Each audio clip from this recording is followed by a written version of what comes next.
कुछु पाई cartoon channel की like share subscribe करें।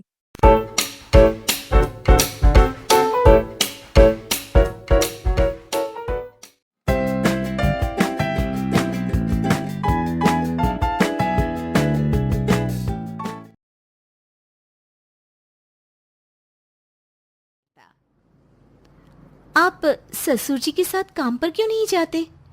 अब हाँ जाऊंगा, लेकिन कल से। आज जरा मैं दोस्तों के साथ घूमने जा रहा हूँ। शशि के 2 बच्चे होते हैं, लेकिन रमेश का हाल वैसा का वैसा ही रहता है। एक दिन, सुनिए ना, बच्चा रो रहा है, इसके दूध के लिए पैसे नहीं है। अरे तो पिताजी से ले लो ना। क्यों? अगर आप में कमाने की क्षमता नहीं थी तो शादी क्यों की? तभी घर आई बड़ी ननद बोल पड़ती है। आहा, तुम्हारी माँ को साफ साफ कह दिया था कि लड़का ना कमाता है ना कभी कमाएगा। हम 4 बहनें हैं इसका ख्याल रखने के लिए, और पिताजी का इतना सारा पैसा, तुम्हें किस चीज की कमी रखी है? लेकिन थोड़े ही सालों में तकदीर बदल जाती है। शशि का ससुराल गरीब हो जाता है। सब बिकने के बाद शशि अपने पति, बच्चे और सास के साथ किराए के मकान में आ जाती है। मैं कोई नौकरी करना चाहती हूँ दीदी। अरे इतने बड़े घर की बहू थी शशि, तुम नौकरी करोगी? नहीं नहीं नहीं नहीं। नहीं करूंगी तो घर कैसे चलेगा? बच्चों को भी तो पालना है ना। तभी शशि का भाई आ जाता है। शशि, ये ले राशन का सामान। किसी भी तरह की कोई भी जरूरत हो तो बताना। भाई, अब मैं नौकरी करूंगी। देख बहन, वैसे तो मैं तेरे साथ हूं, लेकिन हाँ, मैं ये भी चाहता हूं कि तू अपने पैरों पर खड़ी हो जा। शशि को एक प्ले स्कूल में छोटे बच्चों को संभालने की नौकरी मिल जाती है। एक दिन, शशि, मेरे स्कूल को अब तुम संभाल लो। मैं कुछ दिनों के लिए अपने बेटे के पास जा रही हूं। लेकिन प्ले स्कूल अकेले मैंने कभी नहीं संभाला है। अब ये सब मैं नहीं जानती। इतने महीनों में तूने जो देखा, बस पूरे आत्मविश्वास के साथ उसे करना। शशि नीलम के जाने के बाद पूरे 1 महीने उसका स्कूल अकेले संभालती है, और फिर एक दिन आता है जब वो अपना खुद का स्कूल भी खोल लेती है। वाह शशि, तुमने आज मेरा सर गर्व से ऊंचा कर दिया।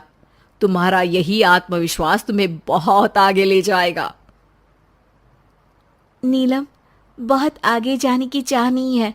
बस ये छोटा सा स्कूल मेरे बच्चों की अच्छी शिक्षा में मेरी मदद करे, यही मैं चाहती हूँ। शशि थोड़े थोड़े पैसों से ही अपना परिवार पाल रही थी। एक दिन उसके घर उसकी बड़ी ननद आती है। अरे भाभी, घर में कूलर तो लगा लेती। मेरी माँ को कैसे पंखे में लिटा रखा है। अरे तो शशि कौन सा एसी लगा कर सो रही है? वो भी तो यहीं रहती है ना मेरे पास। ज्यादा यहाँ आकर मेरी बहू को परेशान ना किया करो। हाँ, मुझे भी शौक नहीं है इस छोटे से घर में आने का। मैं तो बस ये बोलने आई थी कि मेरे बेटे की शादी है तो ननिहाल का जो नेग होता है वो ले आना। हाँ, जितना बनेगा कर देंगे, और ना हुआ ना तो वो भी नहीं करेंगे। तभी शशि बोल पड़ती है। अरे नहीं माँ जी, रीटा घर की बेटी है। उसके ससुराल वाले उससे शादी पर पूछेंगे कि मायके से क्या मिला। रीटा, तुम मुझे सामान की लिस्ट भेज देना। मैं पूरी कोशिश करूंगी कि तुम्हारी हर डिमांड को पूरा करे। अच्छा, मैं खाना लगाती हूँ। शशि ये बोलकर किचन में चली जाती है। धीरे धीरे कर शशि किसी न किसी तरह अपनी सारी ननदों की डिमांड भी पूरी करती, बच्चों की ख्वाहिशें भी, और उनकी पढ़ाई के लिए पैसे जोड़ती। एक दिन जब शशि का बेटा 12वीं पास करके आता है। माँ, अब तुझे काम करने की जरूरत नहीं है। मैं अब कोई ना कोई नौकरी करके पढ़ाई भी साथ कर लिया करूंगा। शशि को लगता है कि बेटा और आगे पढ़ाई करे, लेकिन वक्त की मार के कारण वो बेटे को काम के लिए हाँ कर देती है। अब बेटा एक बैंक में चपरासी बन जाता है।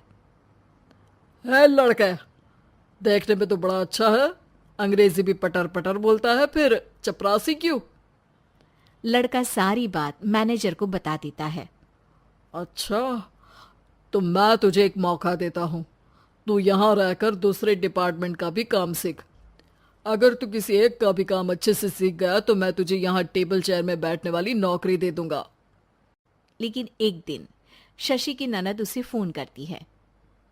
अरे भाभी, देखो मायका तो मेरा तुम लोगों से ही है। मैंने आपके बेटे और मेरे भतीजे प्रदीप के लिए यहाँ एक नौकरी देखी है, पूरे 5,000 मिलेंगे। वैसे करता ही क्या है, चपरासी ही तो है ना। कोई बात नहीं रीटा, मैं उसे इस शहर के बाहर नहीं भेजना चाहती हूँ। बाकी वो शाम को आएगा तो मैं पूछ लेती हूँ।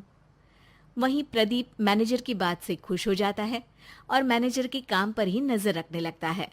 वो उनकी तरह के पेपर पढ़ता, काम करता और आने वाले लोगों की बातें सुनता।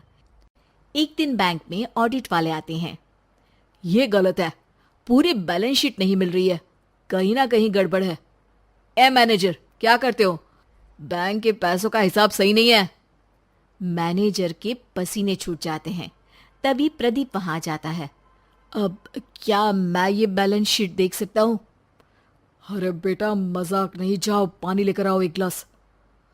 प्रदीप मैनेजर को पानी लाकर देता है और फिर ऑडिटर से कहता है, देखिए सर, मैं आपको बता सकता हूँ कि कैसे बैलेंस शीट को आप लोग गलत तरीके से जोड़ रहे हैं। ऐसा बोलकर प्रदीप एक एक कर सारे डाउट क्लियर कर देता है। अरे हाँ, ये तो पॉइंट हमने देखे ही नहीं थे। गुड, कौन है ये बच्चा? तभी मैनेजर बोल पड़ता है, अब हमारे यहाँ अकाउंट में नया आया है। ऑडिटर के जाने के बाद, वाह प्रदीप, आज तो तुमने मेरी नौकरी बचा ली। और आपने भी तो मेरी नई नौकरी लगा दी अकाउंटेंट की। बस फिर क्या था, प्रदीप ने एक बार जो सफलता की सीढ़ी चढ़ी, बस चढ़ता ही चला जाता है। फिर एक दिन शशि की ननद, अरे भाभी कैसी हो? घर को तो बड़ा ही सुंदर चमका रखा है।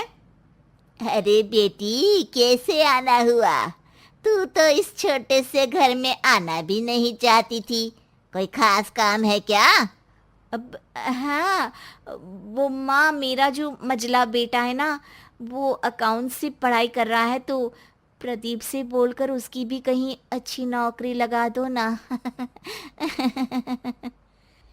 सास और शशि समझ जाते हैं कि कैसे पैसे आते ही लोगों के बात करने के तरीके से लेकर रिश्ते निभाने तक में बदलाव आ जाता है।